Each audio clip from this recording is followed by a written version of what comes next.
Gopal snacks ये है company जिसका आईपीओ आज खुला है, 11 तारीख तक खुला रहेगा। और इसमें 381 से लेकर 401 रुपये ये इशू का प्राइस बैंड रखा गया है। 37 शेयरों के लॉट में आप अप्लाई कर सकते हैं। कंपनी के बारे में मैं थोड़ी सी जानकारी दे दूं। 1999 में इस कंपनी की पार्टनरशिप फर्म के तौर पर स्थापना हुई थी। 2009 में कंपनी बनी। एफएमसीजी कारोबार करती है। गोपाल ब्रांड के तहत अपने प्रोडक्ट्स की बिक्री करती है और देसी स्नैक्स में नमकीन, गाठियाँ और विदेशी स्नैक्स में वेफर्स, नाश्ते वगैरह की बिक्री का मेन कारोबार है। विस्तार में कारोबार समझेंगे। हमारे दो खास मेहमान कार्यक्रम में हो रहे हैं शामिल। सबसे पहले चेयरमैन और मैनेजिंग डायरेक्टर विपिन भाई विठल भाई हदवानी साहब हमारे साथ कार्यक्रम में शामिल हो रहे हैं। कंपनी के प्रोमोटर्स में से एक है, फिलहाल सीएमडी है। फूड इंडस्ट्री का उन्हें लंबा चौड़ा गहरा अनुभव है, 1994 से लेकर अब तक का लगभग 30 साल से ज़्यादा का। और Gopal agro products, Gopal snacks foundation के बोर्ड में भी आप शामिल हैं। दूसरे खास मेहमान हैं कंपनी के सीएफओ मुकेश कुमार शाह साहब, जो जुलाई 2023 से कंपनी के साथ जुड़े हैं। कलकत्ता यूनिवर्सिटी से मुकेश जी ने बीकॉम की डिग्री हासिल की है। चार्टर्ड अकाउंटेंट हैं। अकाउंटिंग और फाइनेंस का लंबा अनुभव आप भी रखते हैं। आप दोनों का बहुत बहुत स्वागत है। धन्यवाद हमें समय देने के लिए। विपिन भाई, शुरुआत आपके साथ करना चाहता हूँ। गोपाल स्नैक्स ज़रा समझाएं सर कंपनी के बारे में। किस तरह का बिजनेस है, कहाँ ये बिजनेस करती है और किस तरह के कस्टमर्स हैं आपके? ये नमकीन का जो बिजनेस है वो तो हमने हम जब छोटे थे तब पढ़ाई के साथ साथ ही मैं 12-13 साल की उम्र में ही ये नमकीन बनाने को सीख गया था। और स्टार्टिंग किया था हमने गांव से ही। हम गुजरात के राजकोट डिस्ट्रिक्ट से छोटे से भादरा गांव से बिलोंग करते हूँ। और उधर से ही हमने 1 रुपये वाले पैकिंग से स्टार्ट किया था। तब हमने 1 रुपये में हम 40 ग्राम दे रहे थे। और उसके बाद हमने राजकोट में स्टार्ट किया।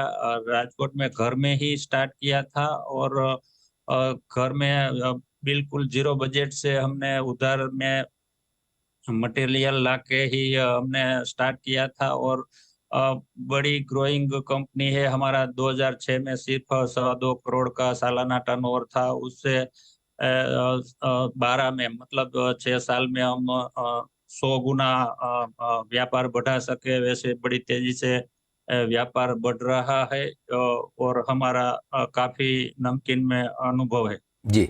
मुकेश भाई, 650 करोड़ का इशू है आपका, पूरा का पूरा ऑफर फॉर सेल है।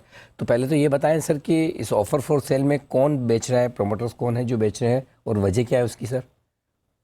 650 करोड़ का जो हमारा ओएफएस है उसमें Gopal agree product private limited जो कि प्रमोटर्स की कंपनी है, जिसमें बिपिन भाई और दक्षा बहन शेयर होल्डर्स है, वो 520 करोड़ बेच रहे हैं। बिपिन भाई खुद के अपने पर्सनल स्टेक 80 करोड़ वर्थ के शेयर्स बेच रहे हैं। और एक अनदर सेलिंग शेयर होल्डर्स है हर्ष भाई, जो कि 50 करोड़ का सेल कर रहे हैं। Okay. Object of the OFS ऐसा है कि 2022 नवंबर 2022 में बिपिन भाई ने अपने एल्डर ब्रदर का स्टेक परचेज किया था 26.23%, जो कि उन्होंने बैंक से फाइनेंस किया था अपने पर्सनल कैपेसिटी पे। जी। आज उस बैंक के जो लोन है उसका रिपेमेंट का ही ऑब्जेक्ट है हमारा ये आईपीओ का।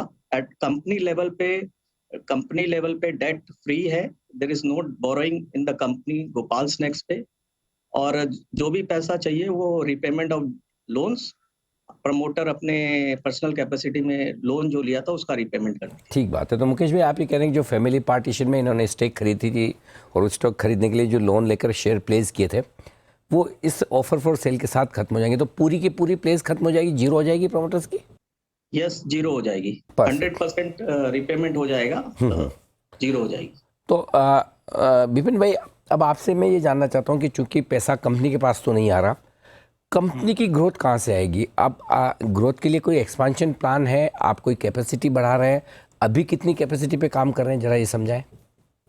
जी, कंपनी में ग्रोथ कंपनी के खुद के पैसे से ही आएगी। और कंपनी में डेट बिल्कुल नहीं है। तो जो भी मुनाफा हमारा आ रहा है वो कंपनी के ग्रोथ में ही हम लगाएंगे। और कंपनी के 3 जगह प्राइमरी प्लान है। हमारा एक राजकोट के मेटोडा लोधिका जीआईडीसी में हमारा प्लांट है। उसकी कैपेसिटी अंडर यूटिलाइजेशन है, मतलब 30-40% इसमें जगह एक्सपांशन करने की है। और दूसरा हमारा मोड़ासा प्लांट है, वो भी 50% पे चल रहा है। और हमारा तीसरा प्लांट नागपुर में है, और नागपुर का प्लांट में भी 34 एकड़ बड़ी जगह है। इसमें भी हमारा जो हमने इन्वेस्टमेंट किया है उसका 20% ही यूटिलाइजेशन कर रहे हैं, तो इसमें भी 80% जगह खाली है।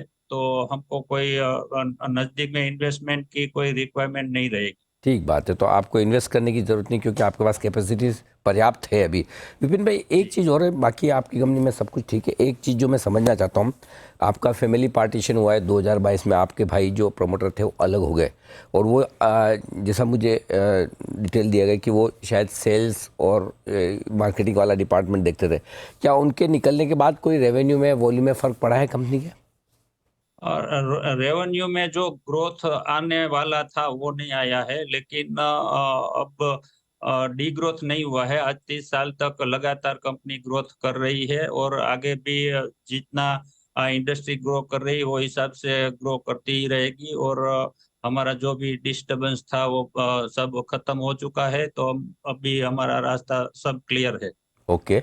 आपका 80% बिजनेस गुजरात से आता है, और आपके ब्रदर जो अलग हुए उन्होंने गुजरात में ही एक नई ब्रांड के साथ बिजनेस शुरू किया, गोकुल, और जो हमारे चैनल चेक बताते हैं उनकी ब्रांड भी बड़ी पॉपुलर हो रही। तो कंपटीशन आपका घर में ही है, तो कैसे आप मैनेज करेंगे और इस कंपटीशन को देखते हुए ग्रोथ कैसे लाएंगे? कंपटीशन में देखते हुए हमारा गुजरात का पहले जो आपने बताया कि 80% गुजरात में है, वो अभी ये साल में 75% है। आगे दूसरे स्टेट में भी ग्रो हो रहा है। हमारा महाराष्ट्र में भी काफी 12-13% सेल्स है, और यूपी में और राजस्थान, मध्य प्रदेश और झारखंड में भी अच्छा खासा हमारा ग्रो हो चुका है। और बात है गुजरात की, तो गुजरात में कंपटीशन तो उससे पहले भी रहती थी, बहुत सारी कंपनियां आती थी, लेकिन ये जो कंपनी का सेल्स का जो रीजन है वो हमारा डिस्ट्रीब्यूटर है, और डिस्ट्रीब्यूटर को ग्रो करने में टाइम लगता है। नया वाला कोई डिस्ट्रीब्यूटर आता है तो वो सर्वाइवल नहीं हो सकता है, क्योंकि वो हमारे जो डिस्ट्रीब्यूटर है वो उसमें से ही कमाए हुए है और उसने इन्वेस्टमेंट किया है। नया जो आता है उसको खुद का पैसा लगाना पड़ता है, तो कभी आरओआई उसकी सेट नहीं होती है, तो वो बदलते हैं, तो रेपुटेशन खराब होती है। ठीक बात है, बिल्कुल इंटरेस्टिंग बात आपने की। नए प्लेयर को पाँव जमाने में मुश्किल होती है। कोई खास वजह सर कि आपका फैमिली पार्टीशन नॉर्मली भी होता है वैसे परिवार में, लेकिन एक नॉर्मल फैमिली पार्टीशन था दोनों भाइयों के बिजनेस अलग होने के पीछे, या कोई और ख़ास वजह? नहीं, और खास वजह तो कोई नहीं थी, लेकिन हमारा जो सेल्स का भाग था वो ये बड़े भाई दिख रहे थे, और ज्यादा कंपटीशन में हमको जो हम दूसरी कंपनी से ज्यादा हम ग्रामेज दे रहे थे, तो रॉ मटेरियल का प्राइस बहुत बढ़ गया था। तो हमने बताया कि हम उससे ज्यादा नहीं दे सकते, तो उसकी वजह से हमने ग्रामेज कम करने का मैंने सुझाव दिया, तो वो नहीं मान रहे थे, तो इसमें से थोड़ा अनबन हुई। नहीं, कम से कम आप मैं एक चीज़ अप्रिशिएट करना चाहता हूँ आपके वजह, और कॉम्प्लीमेंट भी करना चाहता हूँ, आप बहुत साफ़ सुथरे तरीके से जो बात है एकदम सामने रख रहे हैं दर्शकों के, ये बहुत अच्छी बात है। अब ये बताएं मुकेश भाई कि चूँकि आपकी ग्रोथ थोड़ी सी स्टेबल रही, जैसा आप विपिन भाई बोले भी कि अलग होने के बाद हमारी ग्रोथ नहीं आ पाई, डी ग्रोथ नहीं हुई, लेकिन अब ग्रोथ आगे आने के लिए क्या वॉल्यूम से आएगी या वैल्यू से आएगी? क्या प्राइस वाइज बढ़ाने की गुंजाइश है या फिर वॉल्यूम ही बढ़ाना पड़ेगा? सो अनिल जी, ऐसा है कि ग्रोथ हमारी क्वार्टर ऑन क्वार्टर हम ग्रो कर रहे हैं। हर क्वार्टर पिछले क्वार्टर से ग्रोथ के ट्रेजेक्टरी पे है। जो आने वाले टाइम पे वॉल्यूम पे ही कंपनी का फोकस रहेगा। हमारे पास 84 प्रोडक्ट्स है, सो हम हर सेगमेंट्स में अवेलेबल है। ट्रेडिशनल स्नैक्स में गाठिया नमकीन हमारे प्रोडक्ट्स है। वेस्टर्न स्नैक्स में पैलेट्स और वेफर्स हमारे प्रोडक्ट्स है। हम अदर प्रोडक्ट्स में लाइक पापड़, बेसन, स्पाइसेस और नूडल्स जैसे प्रोडक्ट्स में भी अवेलेबल है। तो हम जैसे जैसे गुजरात से बाहर जा रहे हैं, तो हमारे कुछ यूनिक प्रोडक्ट है जिसका हमको बाहर में बहुत ही डिमांड दिख रहा है। फॉर एग्जांपल यूपी, झारखंड में हमारा गाठिया का डिमांड बहुत ही ज़्यादा है। 70 से 75% जो यूपी में बिलिंग होती है वो गाठिया की होती है। सिमिलरली राजस्थान में हमारे पैलेट्स प्रोडक्ट्स बहुत चलते हैं। महाराष्ट्र में वेफर्स प्रोडक्ट्स बहुत चलते हैं। तो हमारे पास 10 से 15 ऐसे हीरो प्रोडक्ट्स है जो मार्केट में हमको इजी एंट्री दिलाते हैं। और हमारा प्लान ये है कि हम वॉल्यूम से ही ग्रो करें, क्योंकि आउटसाइड गुजरात हम 10 से 15% ही पेनिट्रेट है। तो हमारा लक्ष्य है कि हम ज़्यादा से ज़्यादा डिस्ट्रीब्यूटर अपॉइंट करें और अपने प्रोडक्ट अवेलेबल कराएं। जी विपिन भाई, सवाल आपसे है, 8 नोटिस आपको मिले हैं अब तक फसाई से, किस तरह के नोटिस है, क्या क्लियर हो चुके हैं या इन पर कुछ अभी भी कार्रवाई होने का चांस है, डर है?